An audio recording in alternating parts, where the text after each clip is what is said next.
Webster's dictionary defines a scientist as one learned in science or a science investigator, or a person with advanced knowledge of one or more sciences.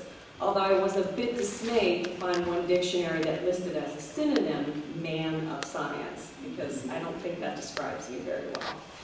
If you dream about being a scientist, all right, there's actually a dream dictionary out there that says what it tells about your character is that experimentation, invention, and to a certain degree eccentricity are parts of your personality. So if I'm learned in science, what does science mean? So Webster says that science is possession of knowledge as distinguished from ignorance or misunderstanding. Knowledge attained through study or practice, and knowledge covering general truths or the operation of general laws. So that seems like a pretty general definition that can apply to lots of different fields, certainly well beyond chemistry. And I think that's important in terms of what I hope to say to you today. For my own purposes, I found a definition that I liked from the National Oceanic and Atmospheric Administration, which said that science is a method of learning about the physical universe by applying the principles of the scientific method. So if we think about the scientific method, their definition continues that it includes making empirical observations, proposing hypotheses to explain those observations, and testing those hypotheses in valid and reliable ways. Also refers to the organized body of knowledge that results from that study. Or I found another that says science is a way of acquiring knowledge. To do science, one must follow a specific universal methodology, probably meaning the scientific method. And the central theme is the testing of hypotheses and ability to make predictions. But the overall goal of science is to better understand about nature and about the universe. So those, again, still seem like pretty general definitions that can be applicable to almost any field that you would choose to study. It's certainly not limited to those we might more typically think of as scientists, biologists, chemists, or physicists. So I encourage you all to be scientists, regardless of the field in which you choose to study. It could be mathematics, chemistry, psychology, philosophy, art, engineering, computer science, drama, anything in which you choose to apply your talents. So regardless of the way in which you choose to contribute to our understanding of the universe, may you continue to do it with excellence and enthusiasm. So in thinking about the characteristics that are important to being a good scientist, this is where I came up with my three main things. All right, in the very global sense that we're talking about, first of all, I would like you always to be observant. As a chemist, observations are very important to the work that I do. I need to make note of the initial state of a system, and when I change the conditions, observe what happens as a result of that change. Then, of course, I need to ask why the change happened and see if they're consistent with my expectations. If they're not, I have to change my model to figure out a way to explain them. So I apply the scientific method. I found a quote from Diane Sawyer, a famous reporter, who said, "I think the one lesson I have learned in life is that there is no substitute for paying attention." I teach chemistry in both a laboratory and a classroom setting. And in both, I think experiments are really important. So thinking about what I would do today, I thought, you know, it's going to be kind of boring if I sit up here and just talk to you for 15 minutes. So I'm going to ask you to apply these principles and observe some things. So I brought some experiments with me that I've set up on the table, and I'm going to use them today. All right? So I can't take the microphone with me, and I'm usually pretty good at shouting, so I'm going to try and shout. But again, I'm going to address mainly to the students who are in the first 5 rows. And first demo, I brought my black and sort of gold safety glasses today because it's the first Steelers home game. So I thought, I don't know whether they'll bring good luck or bad luck, but nevertheless. So the first experiment I'm going to do has to do with these 6 containers that I have in front of me here. Right? Where are my safety glasses? And I was a little bit worried. I had to carry these over from my office over in Doherty Hall, so it's a little bit of a walk. And I noticed on my way over here that these fingers don't look all that clean, so that kind of worries me a little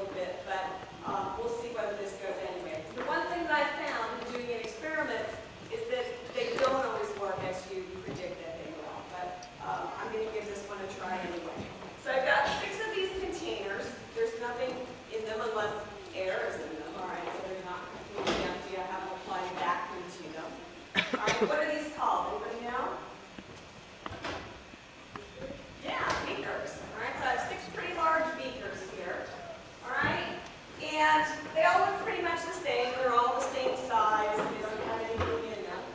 And I'm going to start adding some solutions to them. Right? I'm going to ask you to be observant as I do this. I'm going to add the same solution to all of the mixtures. I brought just a little container with me. Right? So those of you who can see this, what would you say about what you observe about the solution? What do you think? It's clear. Okay, I can see through it. That's what clear means.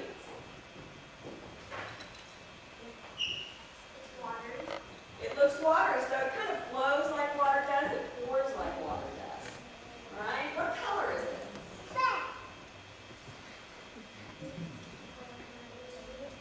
Yeah, it sort of takes on the color. So it itself is colorless. It doesn't have a color. So clear, we can see through it, and colorless. And you can't use your other senses, so I'm not going to taste it. You could perhaps smell it, and that might be a good clue as to whether or not it's water. But if I take this clear, colorless solution and I put it into each of 6 containers, what do you predict is going to happen? Absolutely nothing. So I'll end up with 6 containers with a clear, colorless liquid in it. Everybody agree with that? That sounds like a pretty reasonable prediction. So that's what I'm going to do here.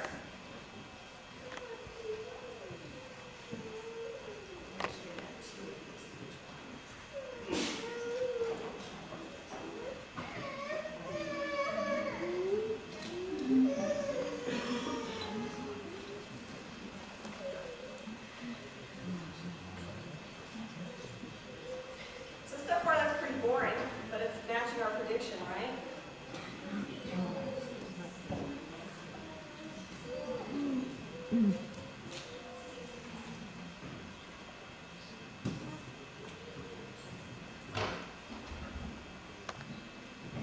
All right. So far we've performed the same operation pretty much in each of the 6 beakers, and it's pretty much as we predicted, okay? Which isn't very exciting. So what I'm going to do is add a 2nd solution to each of the containers. It also is clear and colorless. Right? And we'll see what happens when I do that.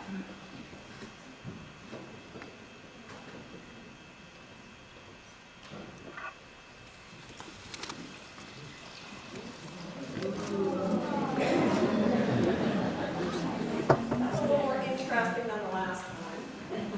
All right? And again, I'm going to mix the same solution. So you can see that I'm pouring from the same container. Right? I'm going to try and add approximately the same amount, though can't see too well. Right? So anything unusual so far? What do you think? Okay, so I got this one to turn red. What color is this one? So the first unusual thing might be that I took 2 clear colorless liquids and I mixed them together and I got red. Okay? Are these 2 the same color? Not quite, huh? All right, so let's see what happens on down the road.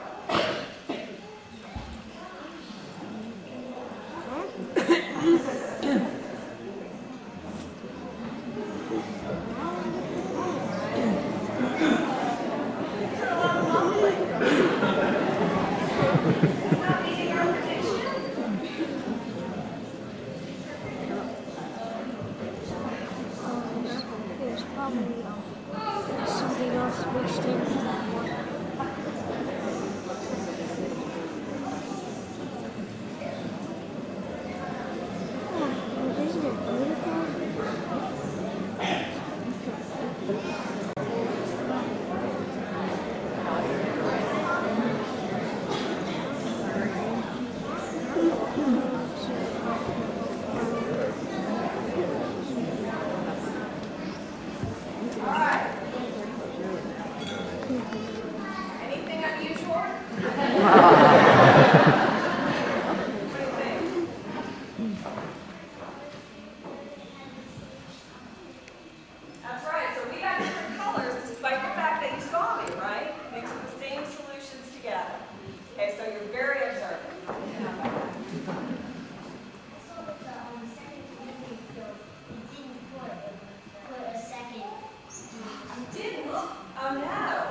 due to what's causing, all right, this difference.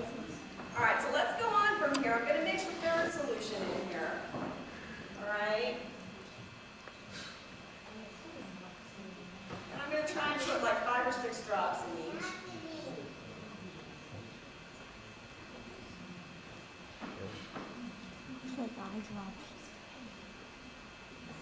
And so far, nothing much very interesting there.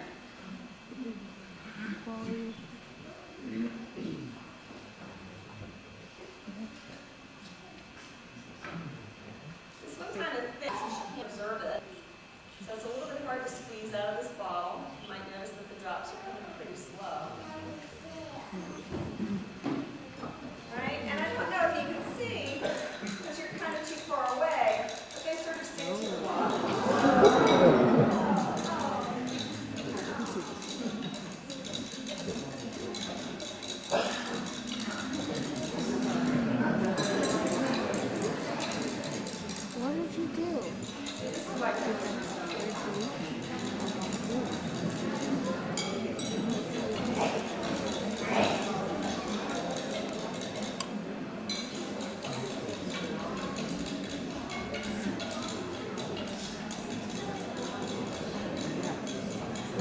Always a good start.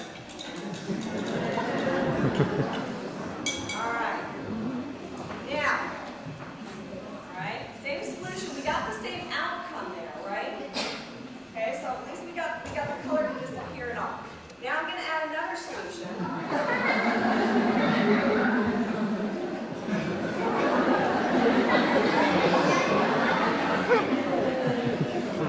And you can see, right? You can see through the bottle. What color is that solution? Okay, it's clear and colorful. All right. Okay. So mixing the same thing into each beaker pretty much. All right. Now, if you were doing this in watercolors, when you mix these all together, what color would you get? Kind of get brown color, huh? Well, I have to get rid of this because I have to carry it back to Lori. So I brought a container with me. Do that.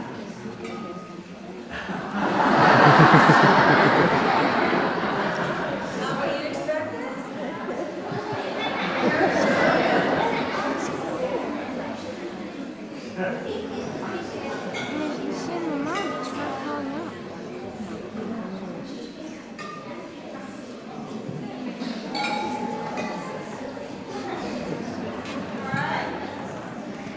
That went exactly as you predicted, right?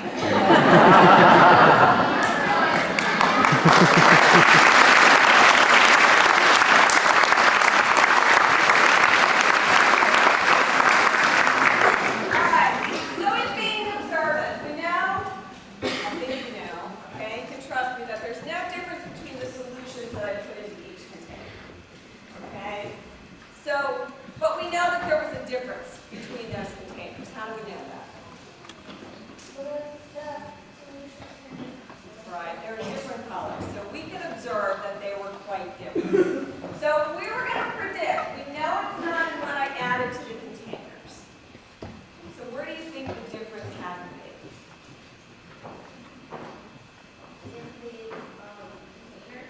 In the containers, you're right. Okay? So the containers were not completely empty at the beginning. So what they had were a couple of drops of a solution that had, the solvent had evaporated, leaving behind a little bit of color that should have been, I hope, difficult for you to see, or else it wouldn't have been nearly as much fun. And they were pH indicators. So the solutions that I used changed color, different colors, depending upon the pH. And if you want to learn more about pH, if I've gotten to that, come to Carnegie Mellon. I hope you learn it long before that. So, that's the first lesson, all right? You need to be observant, okay? You need to watch, and you need to use your mind, all right? The next characteristic, and I think you all exhibited pretty well in that last lesson, was you need to be willing to be surprised, okay? You can't be a good scientist if you approach every experiment or you approach life in general being sure of the answer that you're going to get. You have to let life surprise you. some of the most important scientific discoveries that have come from so-called failed experiments that didn't yield the outcome that was expected. So an example is Teflon. Okay? This is a really large molecule called a polymer that's very important in cookware, in lots of different applications. All right? And a company called DuPont earns billions of dollars a year still from Teflon. So it was discovered by a scientist at DuPont, a relatively young man. He'd only been at the company 2 years. And he was doing an experiment that required use of a gas called tetrafluoroethylene. So that's not too important, but he bought a big cylinder of it. And he went to run his experiment, and no gas came out. All right? He was surprised because the weight of the tank indicated that the tank was full. Right? So if it wasn't full of the gas, what was it filled with?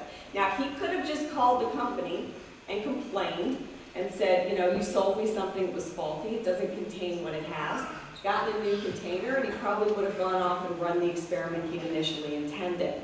Instead, he decided to investigate, and he found at the bottom of the tank a white powdery solid instead of a gas. The gas had reacted and formed a polymer, a plastic. And it turned out to had very interesting properties. So instead of getting annoyed, he tested the properties, and he found out it was very resistant to heat, and it was very slippery. Nothing stuck to it.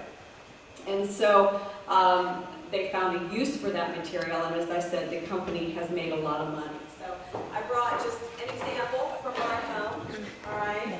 Just a griddle, and this is coated with Teflon. So what happens is the food doesn't stick to it very readily, and you can heat it up to a very high temperature repeatedly, and the Teflon doesn't come out.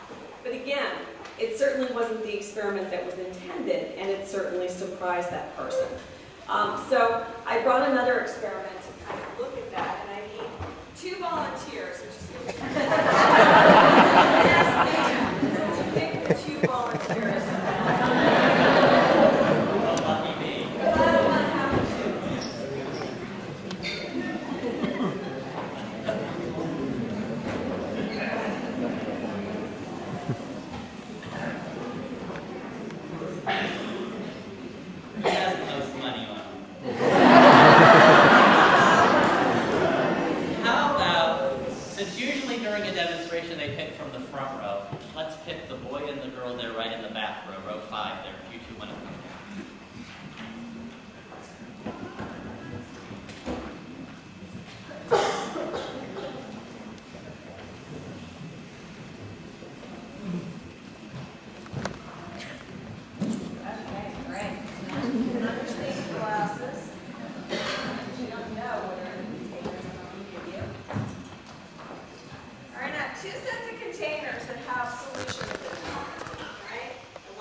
yourself. Okay. And so what is sealing the hole? Okay, the pencil's filling up part of the hole. All right, but if I did this to a plastic bag, do you think it would leak or is it would hold Well, it's water? not being packed, so it doesn't have any air, so it couldn't have it get it out. Okay, there might be oxygen in there, but do you think that fills up a hole very well? That'd be great if it did, right? Then the roof would never leak. We'd be in really good shape. All right, it's actually the plastic in the bag. This is a very fairly flexible plastic. And so the molecules can rearrange themselves. And I can stick that pencil through and really stick it between chains without breaking them. Okay? And they will reform themselves around that hole. Now, if I take the pencil out, it's not going to reform that quickly. All right? So you have to be observant. You have to be willing to be surprised. Okay? And then the last thing I want you to keep is to be inquisitive. Do what you've been doing today. Ask lots of questions. All right? So I'm going to do one more thing. Got a bottle here. Now, a plastic bottle, it has a couple of nails in it, and it's got a cork in the top. Okay? And I am going to apply an electric current to one of the nails. Okay? And then I'm going to ask you to tell me if anything happens, if it works, why it worked the way it did.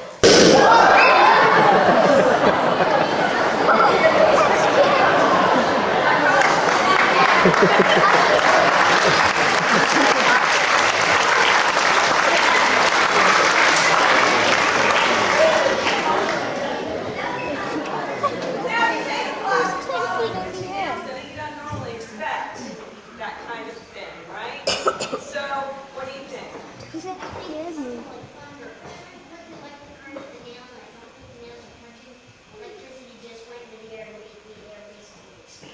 Okay, now that's part of it. That's right. So between the nails, there's a little space between the nails. When the electricity tries to go from one conductor to the other, one nail to the other, I did get an arc. That's exactly like lightning. Right? Now it takes a lot of lightning to heat up this amount of air, though. Right? So what else? You think? The bottom has got two electric particles Okay, so something in there was taking up a lot more space than it did initially, right? And it was actually the volume of the air that took up more space. Okay, so when we heat air, we all know like a hot air balloon. You've seen a hot air balloon, right? It takes up a lot more space than it does when air is cold. And the other piece that I didn't tell you was I had a couple of drops. I helped it along in terms of heating it up. A couple of drops of alcohol in here. Just a couple of drops.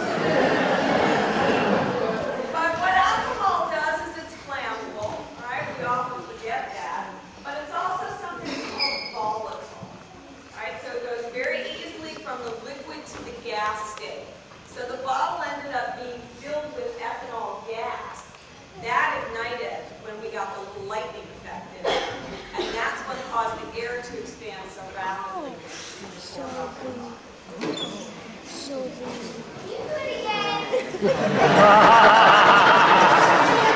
I knew that's what I wanted to back. Just like yesterday, Jake, when the guy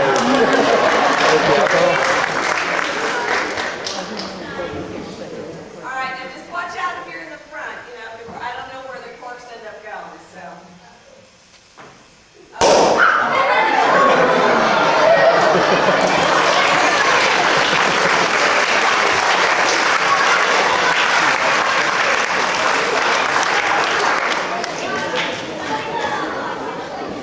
All right, so again, I just want to thank the CMITE staff for asking me to come here today. I always have such a wonderful time when we do our summer workshop for CMITE students. They're some of the best students that I get to work with all year long. I hope that you will continue to use your intellectual talents to discover more about our universe and make it a much better place. Best of luck to you all, and I hope to see you someday, some of you love to see you smile.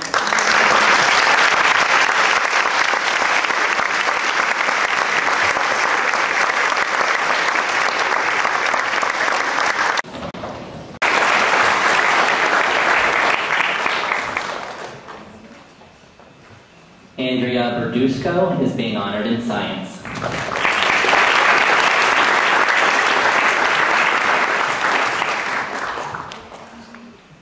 Thomas Bertrand is being honored in science.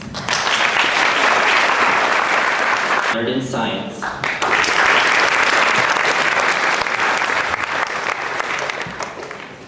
Kaylin Christ is being honored in English.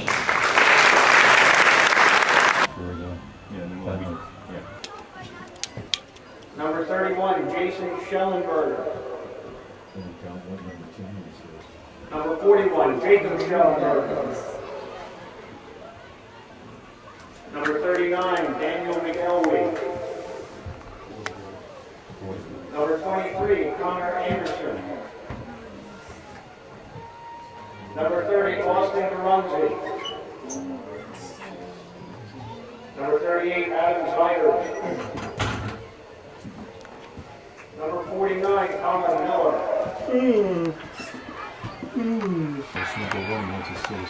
Good job. Thank you. There you go.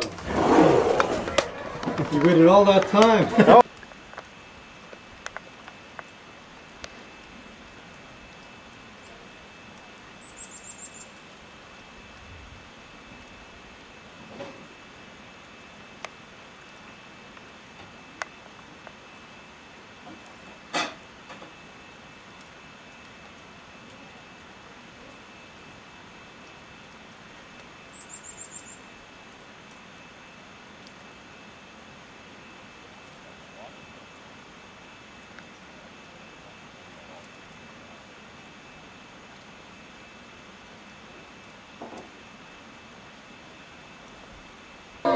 To the summer's end, night out in winter vanish back. Old time bound, old time bound, rejoice in thine adventure. Your hands ready? Here we go. Mein Hut, hart, Dreiecken hart, mein Hut. Und hart, nickt, Dreiecken, denn ist nicht mein Hut. Hut, hart, Dreiecken hart, Hut. Und hart, nickt, Dreiecken, denn ist nicht Hut. Hart, Dreiecken hart. Und hart, nickt, Dreiecken, denn ist nicht hart, Ecken hart. Und hart, nickt, Ecken, denn ist nicht hart. Hart. Und hart, nickt. Rejoice in deiner Blätter, O Tannenbaum, rejoice in deiner Blätter. Du günstig Nord zur Sommerzeit, nein, auch im Winter, wenn es schneit. O Tannenbaum, rejoice in deiner Blätter. That was no Christmas tree. All right, now we're ready for the next one. Are we ready? Are we ready? Mein Hut, hart, Dreiecken hart, mein Hut. Und hart, nickt, Dreiecken, denn ist nicht mein Hut. Hut, hart, Dreiecken hart, Hut. Und hart, nickt, Dreiecken, denn ist nicht Hut. Hart, Dreiecken hart. Und hart, nickt, Dreiecken, denn ist nicht hart, Ecken hart. Und hart, nickt, Ecken, denn ist nicht hart. Hart. und hat nicht. Denn ist nicht. Mein Hut, hat Dreiecken hat mein Hut. Und hat nicht Dreiecken, denn ist nicht mein Hut. Okay, you didn't bring your lanterns, ladies. Laterna, Laterna, die Sonne, Mond und Sterne. Mach auf dein Licht, aber nur meine liebe Laterne nicht. Laterna, Laterna, die Sonne, Mond und Sterne. Mach auf dein Licht, aber nur meine liebe Laterne nicht. All right, and now we're ready. Slowly, and we'll pick up the speed each time. All right, are we ready? Hans ist gern Schweizer Käse ohne Gebiss. Aber mit den Oberkieferkamm, oder aber mit den Unterkieferkamm, oder aber überhaupt nicht kaum, ist nicht gewiss. Hans ist gern Schweizer Käse ohne Gebiss. Aber mit den Oberkieferkamm, oder aber mit den Unterkieferkamm, oder aber überhaupt nicht kaum, ist nicht gewiss. Hans ist gern Schweizer Käse ohne Gebiss. Aber mit den Oberkieferkamm, oder aber mit den Unterkieferkamm, oder aber überhaupt nicht kaum, ist nicht gewiss. Thank you very much, girls. Good job.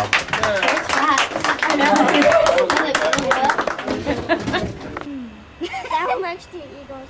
That one likes the Do you think, or do you think maybe it's just the opposite? It's the opposite, and they're playing. They're playing tricks on each other.